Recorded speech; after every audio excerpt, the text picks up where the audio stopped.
بسم الله الرحمن الرحيم. ألف لام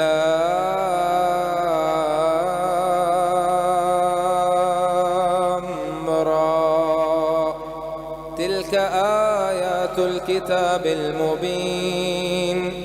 إنا أنزلناه قرآنا عربيا لعلكم تعقلون.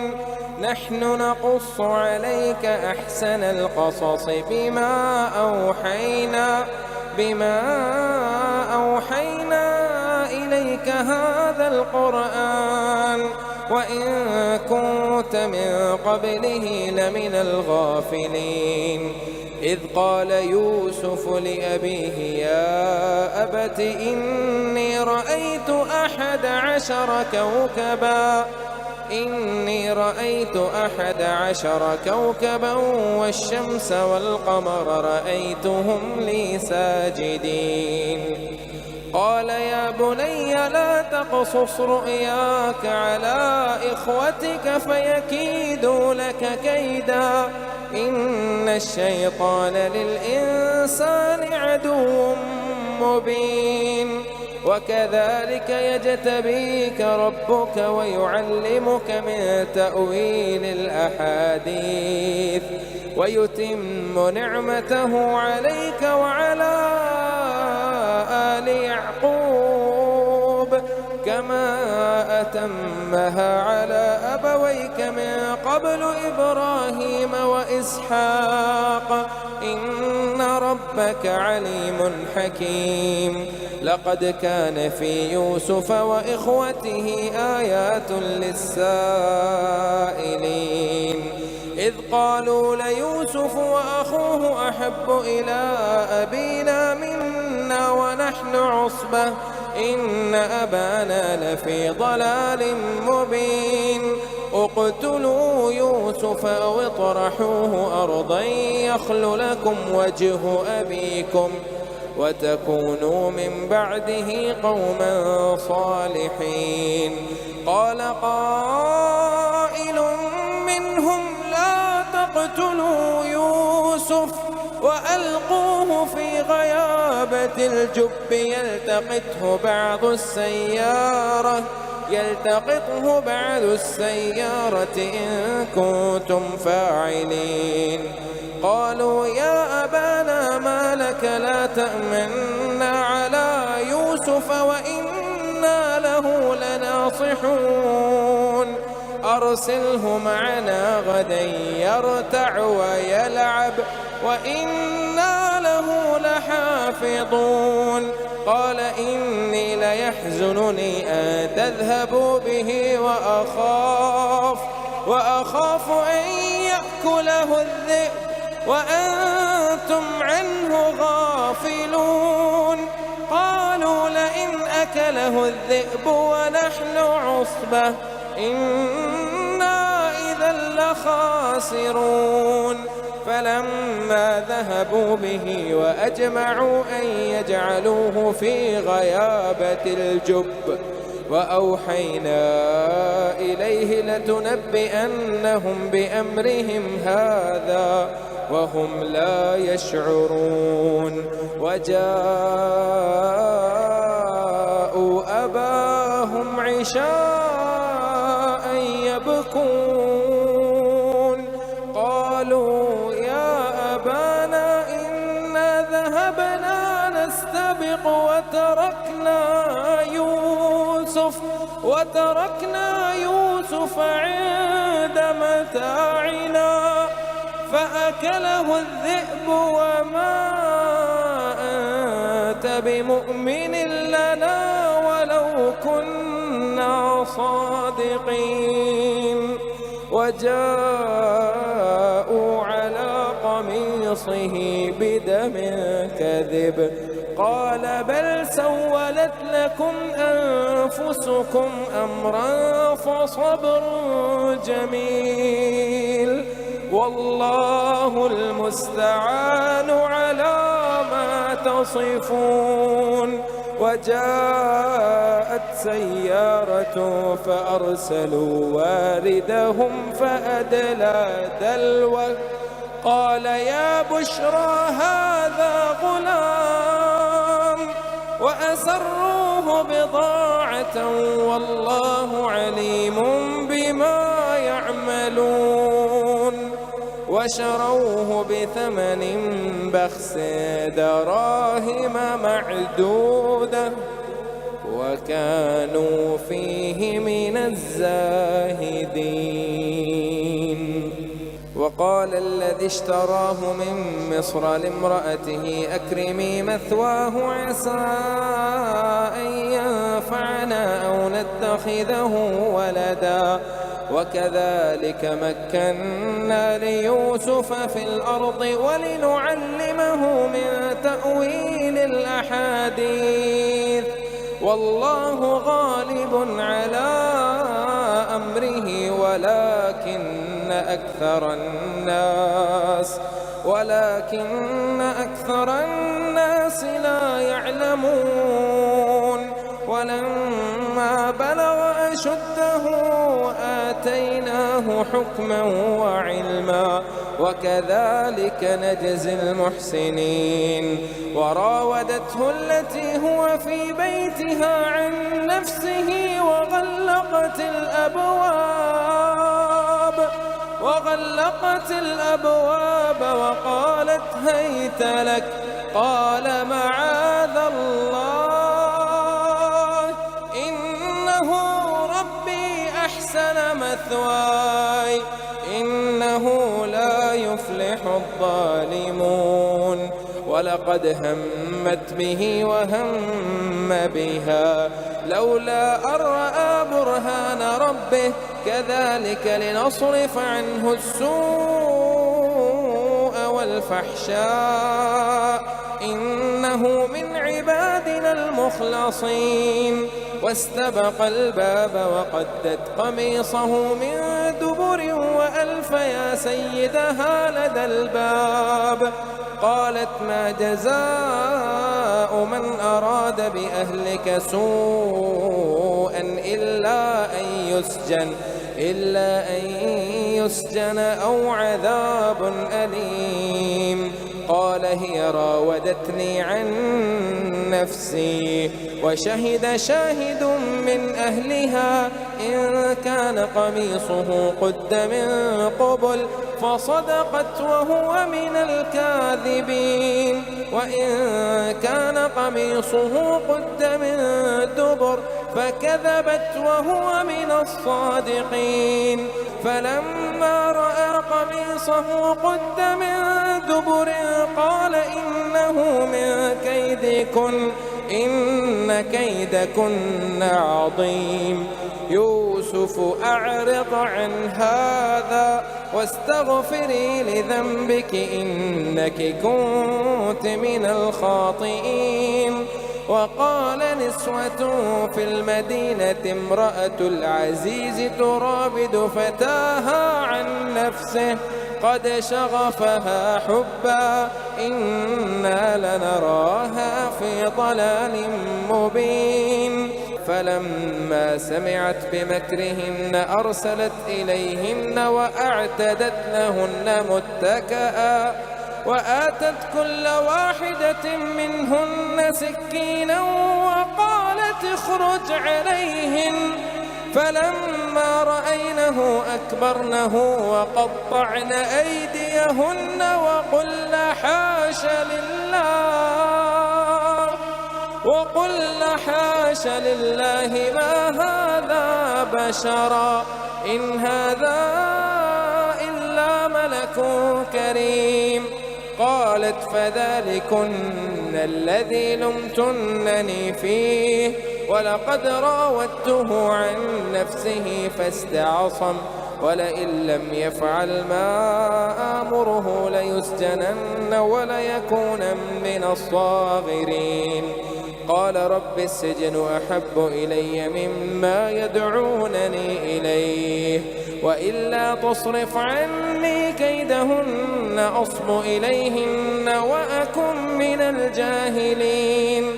فاستجاب له ربه فصرف عنه كيدهن إنه هو السميع العليم ثم بدا لهم من بعد ما رأوا الآيات ليسجننه حتى حين ودخل معه السجن فتيان قال أحدهما إني أراني أعصر خمرا وقال الآخر إني أراني أحمل فوق رأسي خبزا تأكل الطير منه نبئنا بتأويله إنا نراك من المحسنين قال لا يأتيكما طعام ترزقانه إلا نبأتكما بتأويله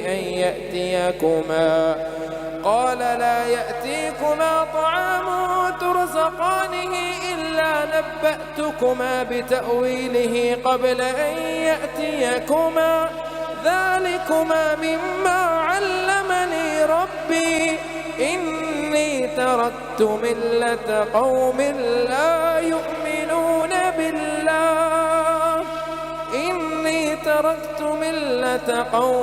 لا يؤمنون بالله وهم بالآخرة هم كافرون واتبعت ملة آبائي إبراهيم وإسحاق ويعقوب ما كان لنا أن نشرك بالله من شيء ذلك من فضل الله علينا وعلى الناس ولكن أكثر الناس لا يشكرون يا صاحبي السجن أأرباب متفرقون خير أم الله الواحد القهار ما تعبدون من دونه إلا أسماء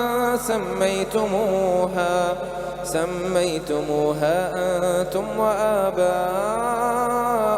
ما أنزل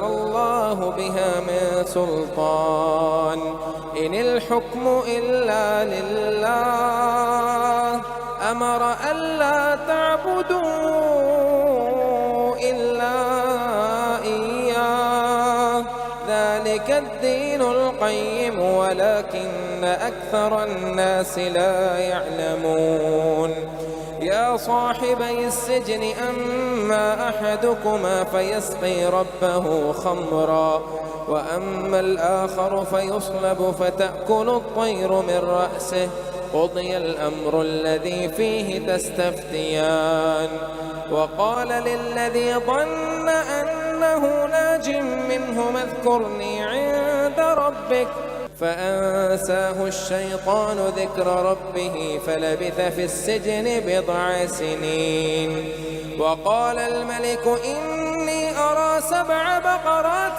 سمان يأكلهن 7 عجاف و7 سنبلات خضر وأخر يابسات يا أيها الملأ أفتوني في رؤياي إن كنتم للرؤيا تعبرون قالوا أضغاث أحلام وما نحن بتأويل الأحلام بعالمين وقال الذي نجا منهما وادكر بعد أمة أنا أنبئكم بتأويله فأرسلون يوسف أيها الصديق أفتنا في 7 بقرات سمان يأكلهن 7 عجاف و7 سنبلات خضر وأخر يابسات لعلي أرجع إلى الناس لعلهم يعلمون قال تزرعون 7 سنين دأبا فما حصدتم فذروه في سنبله إلا قليلا مما تأكلون ثم يأتي من بعد ذلك 7 شداد يأكل ما قدمتم لهن إلا قليلا مما تحسنون ثم يأتي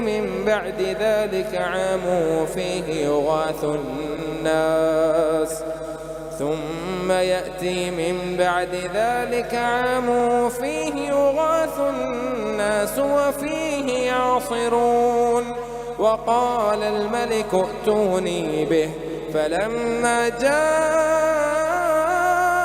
الرسول قال ارجع إلى ربك فاسأله ما بال النسوة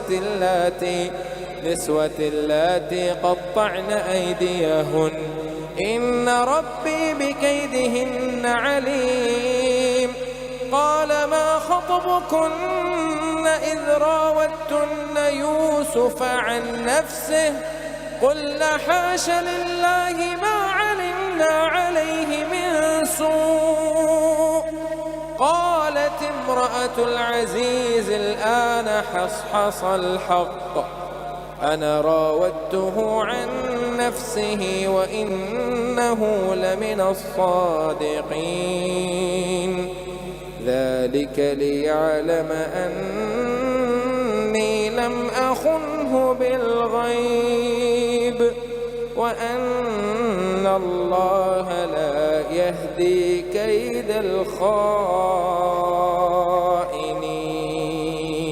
وما أبرئ نفسي إن النفس لأمارة بالسوء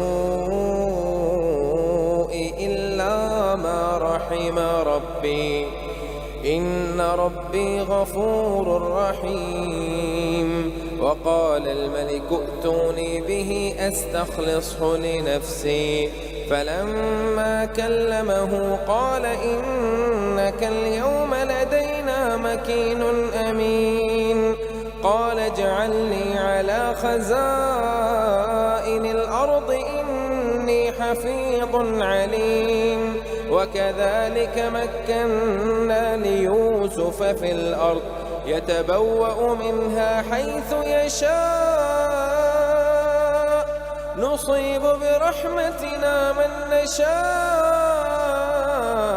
ولا نضيع أجر المحسنين ولأجر الآخرة خير للذين آمنوا وكانوا يتقون وجاء إخوة يوسف فدخلوا عليه فعرفهم وهم له منكرون ولما جهزهم بجهازهم قال ائتوني بأخ لكم من أبيكم ألا ترون أني أوفي الكيل وأنا خير المنزلين فإن لم تأتوني به فلا كيل لكم عندي ولا تقربون قالوا سنراود عنه أباه وإنا لفاعلون وقال لفتيانه اجعلوا بضاعتهم في رحالهم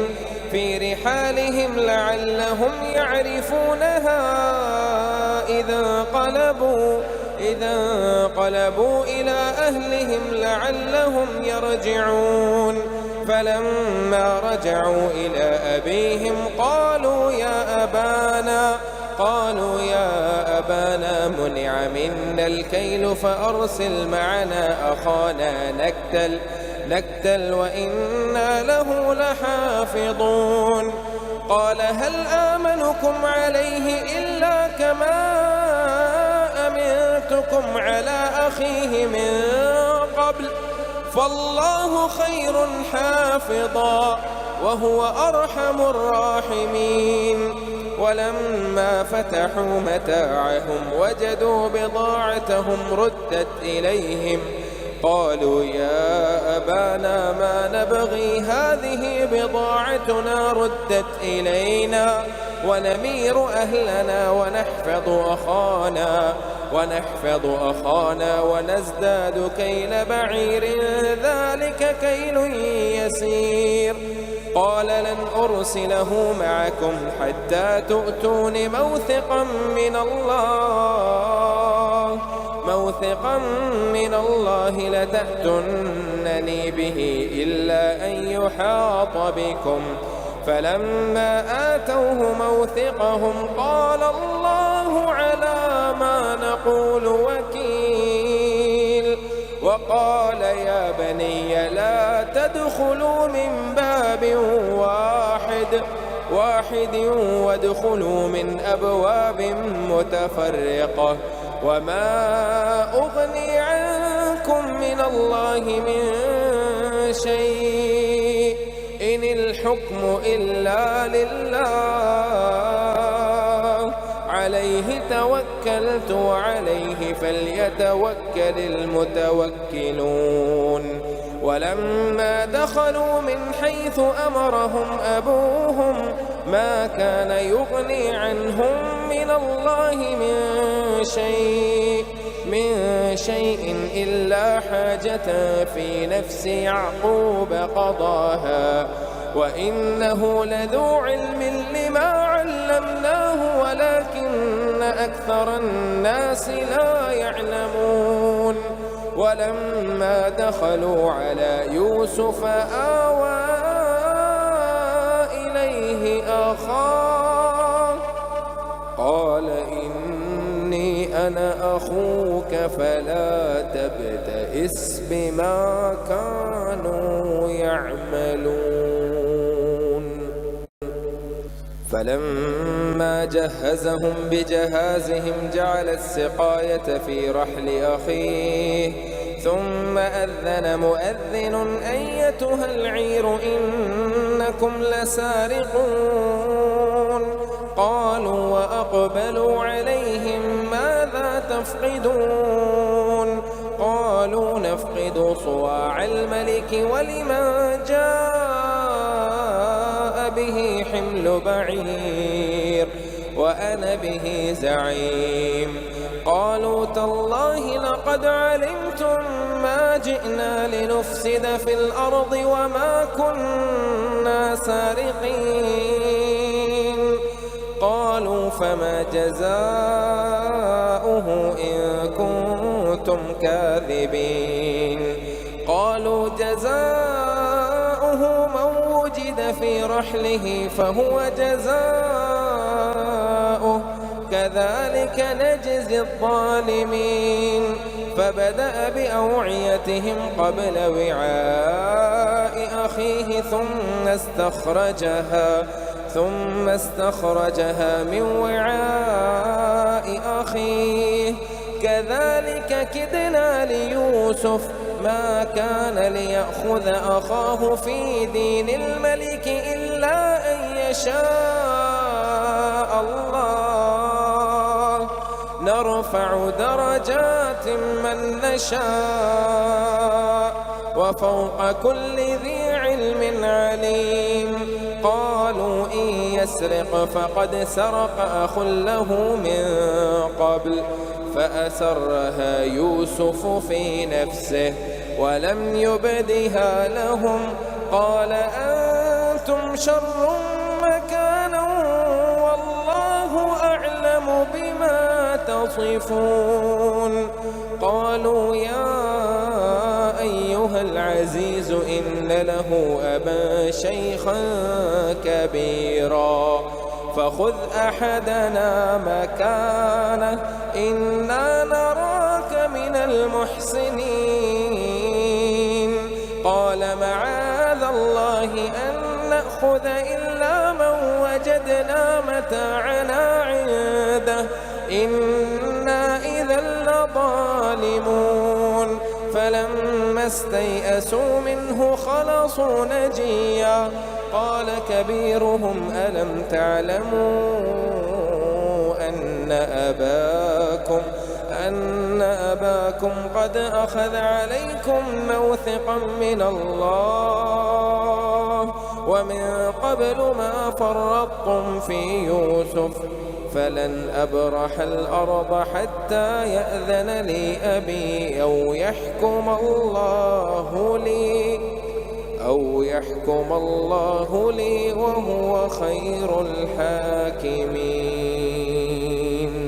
ارجعوا إلى أبيكم فقولوا يا أبانا إن ابنك سرق وما شهدنا إلا بما علمنا وما كنا للغيب حافظين واسأل القرية التي كنا فيها والعير التي أقبلنا فيها وإنا لصادقون. قال بل سولت لكم أنفسكم أمرا فصبر جميل عسى الله أن يأتيني بهم جميعا إنه هو العليم الحكيم. وتولى عنهم وقال يا أسفا على يوسف وابيضت عيناه من الحزن فهو كظيم. قالوا تالله تفتأ تذكر يوسف حتى تكون حرضا أو تكون من الهالكين. قال إنما أشكو بثي وحزني إلى الله وأعلم من الله ما لا تعلمون. يا بني يذهبوا فتحسسوا من يوسف وأخيه ولا تيأسوا من روح الله إنه لا ييأس من روح الله إلا القوم الكافرون. فلما دخلوا عليه قالوا يا أيها العزيز مسنا وأهلنا الضر وجئنا ببضاعة مزجاة فأوف لنا الكيل وتصدق علينا إن الله يجزي المتصدقين. قال هل علمتم ما فعلتم بيوسف وأخيه إذ أنتم جاهلون؟ قالوا أئنك لأنت يوسف؟ قال أنا يوسف وهذا أخي قد من الله علينا إنه من يتق ويصبر فإن الله لا يضيع أجر المحسنين. قالوا تالله لقد آثرك الله علينا وإن كنا لخاطئين.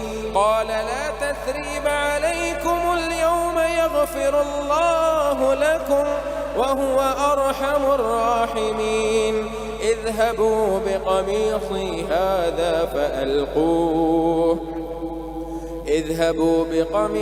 هذا فألقوه على وجه أبي يأت بصيرا وأتوني بأهلكم أجمعين.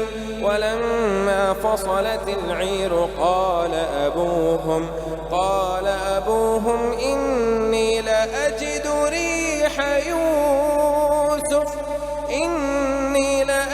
ريح يوسف لولا أن تفندون. قالوا تالله إنك لفي ضلالك القديم. فلما أن جاء البشير ألقاه على وجهه فارتد بصيرا قال ألم أقل لكم إني أعلم من الله ما لا تعلمون. قالوا يا أبانا استغفر لنا ذنوبنا إنا كنا خاطئين. قال سوف أستغفر لكم ربي إنه هو الغفور الرحيم. فلما دخلوا على يوسف آوى إليه أبويه وقال ادخلوا مصر إن شاء الله آمنين. ورفع أبويه على العرش وخروا له سجدا وقال يا أبت هذا تأويل رؤياي من قبل قد جعلها ربي حقا وقد أحسن بي إذ أخرجني من السجن وجاء بكم من البدو من بعد أن نزغ الشيطان بيني وبين إخوتي إن ربي لطيف لما يشاء إنه هو العليم الحكيم رب قد آتيتني من الملك وعلمتني من تأويل الأحاديث فاطر السماوات والأرض أنت وليي في الدنيا والآخرة توفني مسلما وألحقني بالصالحين ذلك من أنباء الغيب نوحيه إليك وما كنت لديهم إذ أجمعوا أمرهم وهم يمكرون وما أكثر الناس ولو حرصت بمؤمنين وما تسألهم عليه من أجر إن هو إلا ذكر للعالمين وكأي من آية في السماوات والأرض يمرون عليها وهم عنها معرضون وما يؤمن أكثرهم بالله إلا وهم مشركون أفأمنوا أن تأتيهم غاشية من عذاب الله أو تأتيهم الساعة بغتة وهم لا يشعرون قل هذه سبيلي أدعو إلى الله على بصيرة أنا ومن اتبعني وسبحان الله وما أنا من المشركين وما أرسلنا من قبلك إلا رجالا نوحي إليهم من أهل القرى أفلم يسيروا في الأرض فينظروا كيف كان عاقبة الذين من قبلهم ولدار الآخرة خير للذين اتقوا أفلا تعقلون حتى استيأس الرسل وظنوا أنهم قد كذبوا جاءهم نصرنا فنجي من نشاء ولا يرد بأسنا عن القوم المجرمين لقد كان في قصصهم عبرة لأولي الألباب ما كان حديثا يفترى ولكن تصديق الذي بين يديه وتفصيل كل شيء وهدى ورحمة لقوم